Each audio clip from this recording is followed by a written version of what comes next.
भगवान को चाहिए वही सारी जगत को चाहिए।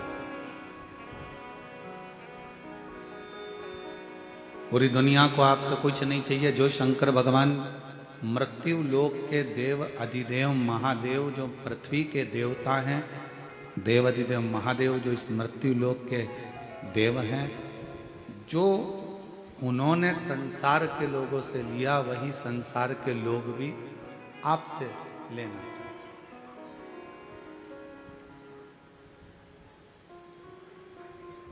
क्या क्या चीज ली है शंकर जी ने आपसे? दो चीजें ली, एक लोटा जल और मुख से निकली हुई वाणी, पानी और वाणी।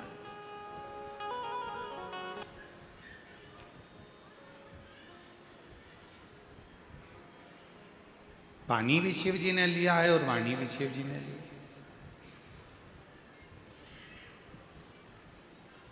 अब जगत को क्या चाहिए? जगत के लोगों को क्या चाहिए? जो शंकर भगवान ने आपसे लिया, पानी भी शंकर भगवान ने लिया और वाणी भी ली, उसी तरह संसार के लोगों को भी आपसे कुछ नहीं चाहिए। संसार के लोगों को भी केवल दो चीज चाहिए। एक, कोई अतिथि तुम्हारे दरवाजे पर आए या किसी के प्राण छूट रहे हों तो जरा सा पानी उसको पीने को मिल जाए।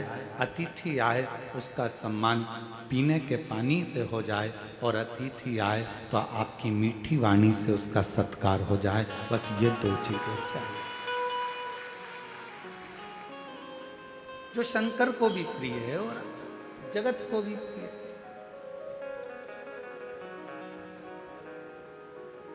मेरे ओघड़दानी को, मेरे शंभू को, मेरे त्रिकालदर्शी को, मेरे कैलाशी विनाशी शंकर को भी बस यही दो चीज चाहिए। एक श्रेष्ठ तुम्हारी पानी की जो एक लोटा जल लेकर जा रहे हो, उसमें आपका भाव शुद्ध हो, निर्मलता का हो, हृदय का हो, भक्ति का हो।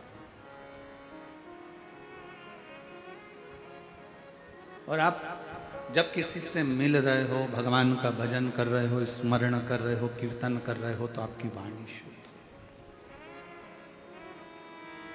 वाणी ऐसी बोलिए जो मन का आपा हो। पर आज के जमाने में वाणी ऐसी बोलिए जो जम के झगड़ा हो, पर उससे मत बोलिए जो तुमसे तगड़ा हो। आज का जमाना उल्टा है कि वाणी तो बोलो, पर ऐसे बोल रहे हैं लोग, आपस में झगड़ा हो रहा है, लड़ाइयाँ हो रही हैं, अपशब्द कहे जा रहे हैं, ताने दिए जा रहे हैं, गालियाँ दी जा रही है, आड़े टेढ़े वचन बोले जा रहे हैं।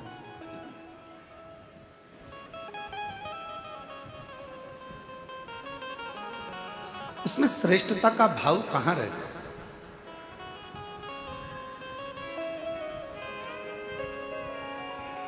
बोल मेरी जीवा हरि हरि, 10-10 भोजन पान करे और राम नाम में मरी मरी। बोल मेरी जीवा हरि। ये जिह्वा एक ऐसी विचित्र है कि भजन का नंबर आ जाता है तो ये जीवान एकदम मौन हो जाती है, और भोजन का नंबर आ जाता है तो चिल्ला चिल्ला कितना अच्छा बना है, आपकी चटनी तो इतनी अच्छी है, आज तो जो भाजी बनी, सब्जी बनी, इतनी बढ़िया बनी है, आज की खिचड़ी, आज का चावल, आज का पोहा इतना बढ़िया बना, पूछो ही मत।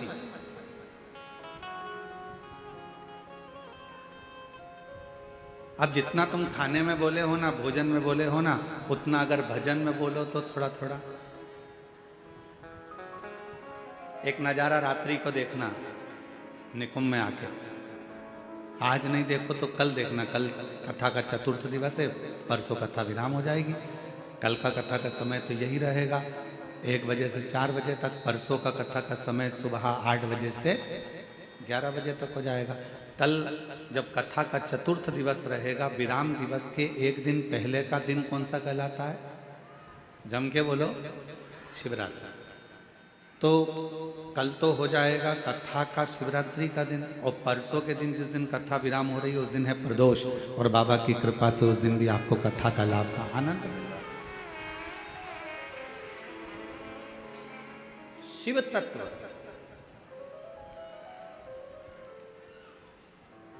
भजन में मन नहीं लगा, भजन में जिभ्या थोड़ा थोड़ा बोलती बोलती बोलती बोलती थक जाता है, और जिभ्या थकी फिर भगवान का नाम जाप स्मरण नहीं हो पाता।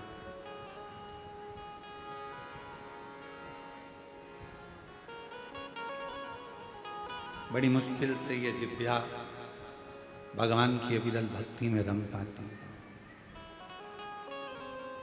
और एक बात और याद रखना, बहुत समझने वाला विषय है इस बात का।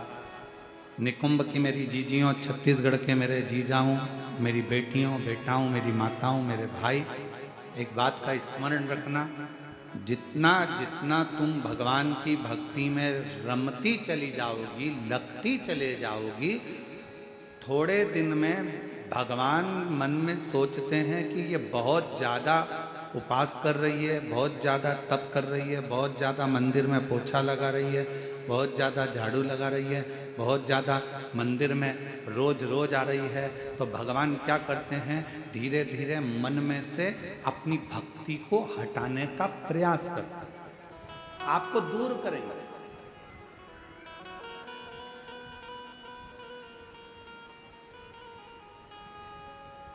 आपको अपनी भक्ति में से थोड़ा थोड़ा भगवान दूर करने का प्रयास करेंगे, जिससे ये मुझसे दूर हो जाए।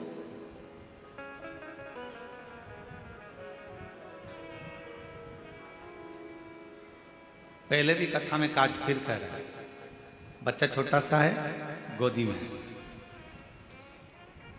माँ बच्चे को कब उतारती है, जब वो बच्चा खिलौने से खेलने लगता है। भगवान अपने भक्त को वैभव देते हैं, गाड़ी देते हैं, बंगला देते हैं, धन देते हैं, संपदा देते हैं, सत्ता देते हैं, सब कुछ देते हैं, और धीरे धीरे मेरे भोले बाबा आपको अपने आप से दूर कर लेते हैं। उस समय पर आपको चतुरता चाहिए। आप कितने भी व्यस्त रहो, आप कितने भी मस्त रहो, आप कितने भी काम में लगे रहो, पर मेरे शंकर भगवान का मंदिर मत छोड़ना, मेरे शिव का शिवालय मत छोड़ो, शिव पुराण मत छोड़ो, शंकर का भजन मत छोड़ो, मेरे महाकाल राजा का द्वार मत छोड़ो, मेरे कुबेर भंडारी का स्मरण मत छोड़ो। बहुत व्यस्त रखेंगे वो। और सबसे ज्यादा व्यस्तता कब होती है, जब आपका मंदिर जाने का समय होता है। आपने सोचा कि सवेरे टाइम नहीं मिलता तो मैं 10 बजे मंदिर जाऊंगी, तो भगवान सबसे ज्यादा व्यस्त तुम्हें 10 बजे कर देगा। तुमने सोचा कि मैं 10 बजे मंदिर नहीं जाऊंगी, शाम को 4 बजे जाऊंगी, जब सब दुकान चले जाएंगे, बच्चे स्कूल चले जाएंगे, सब अपने काम में लगे, 4 बजे मंदिर जाऊंगी, भगवान इतना व्यस्त कर देगा 4 बजे कि तुम मंदिर नहीं जाओ। फिर तुमने सोचा अब ऐसा नियम बनाती हूँ कि शाम को 7 बजे मंदिर जाऊंगी, सब आ जाएंगे, सबका खाना बना दूंगी, सबको घर में रुक के फिर मैं मंदिर। भगवान ऐसी व्यस्तता लाएगा कि 7 बजे भी तुम्हारा मंदिर का समय छूट जाए, तुम्हें दूर करेगा।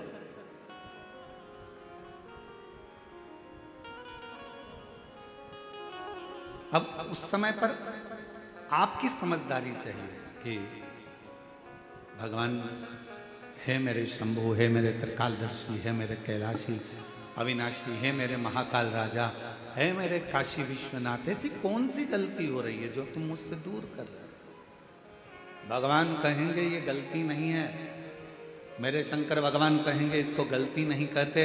शिव जी कहेंगे तू इतनी मुझ में रम गई है, तू इतना मुझे मानने लगा है कि तेरे फैसले तू नहीं ले पा रहा, तेरे फैसले मुझे लेना पड़ रहे हैं, इसलिए अब तुझे थोड़ा दूर कर रहा हूं कि तू पूरा मुझ पर ही आश्रित है।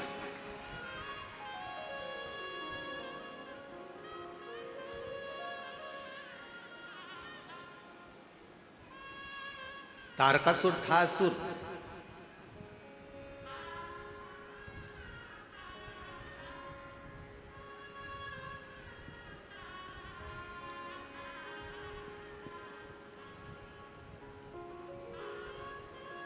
असुर था तारकासुर, पर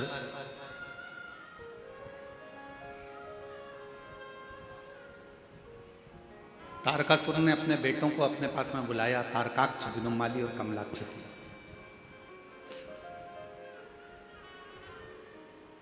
तीनों को।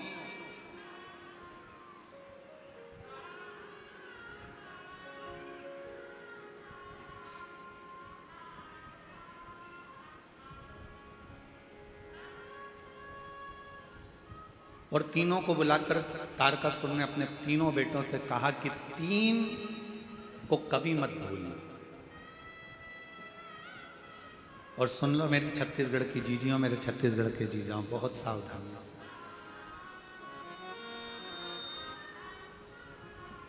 तारकासुर ने अपने तीनों बेटों को बुलाकर कहा कि तीन को कभी मत भूलना। पहले नंबर पर मुसीबत में डालने वाले को कभी मत भूलो, ये बार बार मुझे मुसीबत में डाल देता है।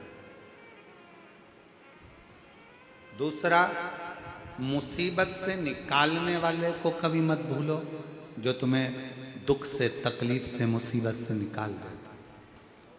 और तीसरे नंबर का, मुसीबत में साथ देने वाले को कभी मत भूलो, जो तुम्हारे साथ में चल जाए।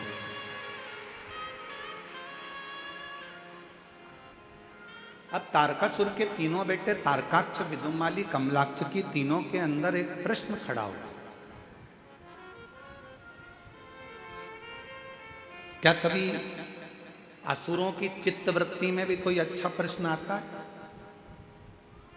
कहा, अगर कुछ माता पिता के संस्कार अगर प्रबल हैं तो अच्छे प्रश्न क्यों नहीं आते? तारकासुर के तीनों बेटों के अंदर एक प्रश्न जागृत हुआ।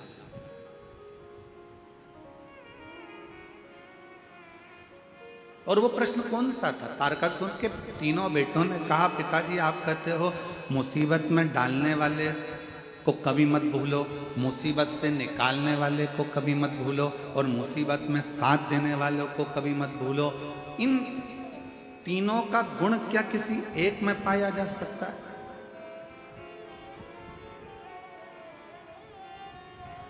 क्यों नहीं? तारकासुर ने कहा, एक देव ऋषि नारद ऐसे हैं जो संपूर्ण जगत के कल्याण के लिए कहीं ऐसा क्रम उत्पन्न कर देते हैं कि व्यक्ति को लगता है कि मैं मुसीबत में, और वही देव ऋषि नारद आकर उसको मुसीबत से निकाल भी देते हैं, और वही देव ऋषि नारद उसको मुसीबत में साथ भी देते रहते हैं, उसको मंजिल तक पहुंचाने का काम।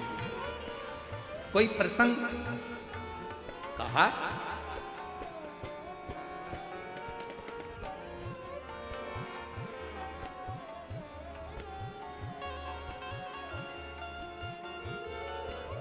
तारकासुर ने कहा, एक प्रसंग मेरे स्मरण में आता है।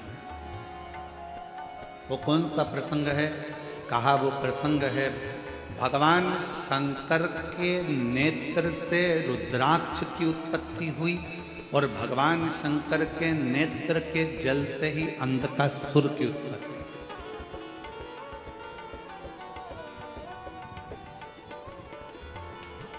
जो तपस्या कर कर नेत्र बंद कर कर रखे थे, तपस्या कर कर नेत्र बंद कर कर जो अश्रु गिरा था, उससे रुद्राक्ष का जन्म,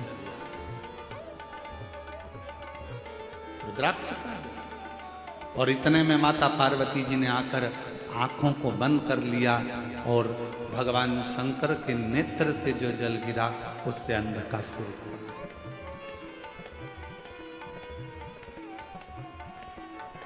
एक तपस्या का जल, एक साधना का जल, एक उपासना का जल, एक मेहनत का जल, एक परिश्रम का जल, एक संघर्ष का जल जो आपके और हमारे शरीर से निकलता है, वो साधारण नहीं।